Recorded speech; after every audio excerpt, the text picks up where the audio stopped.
നമസ്കാരം. ഇന്ന് നിങ്ങളെ പരിചയപ്പെടുത്തുന്നത് കേരളത്തിലെ ആദിവാസി സമൂഹത്തെയാണ്. ആദിവാസി സമൂഹത്തിൽ ഒരു ഭാഗമാണ് തച്ചനാടൻ മൂപ്പന്മാർ. തച്ചനാട് എന്ന സ്ഥലത്തു നിന്ന് വന്നതുകൊണ്ടാണത്രേ തച്ചനാടൻ മൂപ്പന്മാർക്ക് ആ പേര് ലഭിച്ചത്. പ്രാകൃതമായ മലയാളമാണ് ഇവരുടെ ഭാഷ. കൂടന്മാർ എന്നാണ് ഇവരുടെ ശരിയായ പേരെന്ന് കരുതുന്നു. കർഷക തൊഴിലാളികളാണ് തച്ചനാടൻ മൂപ്പൻ ഭാഗത്തിലുള്ളവർ.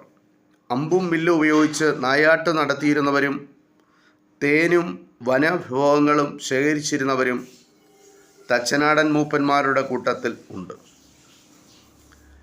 രണ്ട് മൂപ്പന്മാരുള്ള സമുദായമാണ് ഇവരുടേത്. പ്രധാന മൂപ്പനെ മൂത്താളി എന്നും രണ്ടാമനെ എളേരി എന്നുമാണ് ഇവർ വിളിക്കുക. ഈ ഭാഗത്തെ സർക്കാർ ആദിവാസി പട്ടികയിൽ ഉൾപ്പെടുത്തിയിട്ടില്ല. മറ്റൊരു സമുദായമാണ് ഉരിടവർ. മൈസൂരിൽ നിന്ന് ഉരുണ്ടു വന്നവർ എന്ന അർത്ഥത്തിലാണത്രേ ഈ ഭാഗം ആദിവാസികൾക്ക് ഉരിടവർ എന്ന പേര് കിട്ടിയത്. മൈസൂറിനോട് ചേർന്ന് കിടക്കുന്ന വയനാടൻ പ്രദേശങ്ങളിലാണ് ഉരിടവർ താമസിക്കുന്നത്.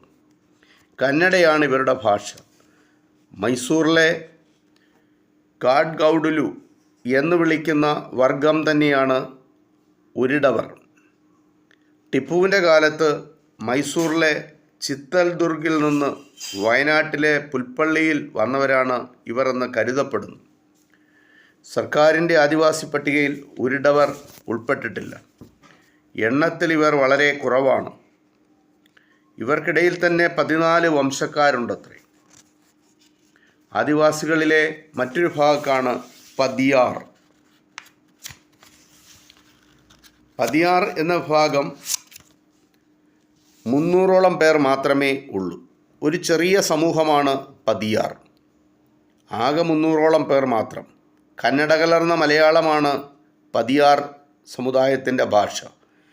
മൈസൂറിലെ പുന്നാട് എന്ന സ്ഥലത്തു നിന്ന് വന്നവരത്രേ ഇവർ. പതിച്ചു കൊടുത്ത ഭൂമിയിൽ ആദ്യം താമസിച്ചവരായതുകൊണ്ടാണത്രേ അവർക്ക് പതിയാർ എന്ന പേര് വന്നത്.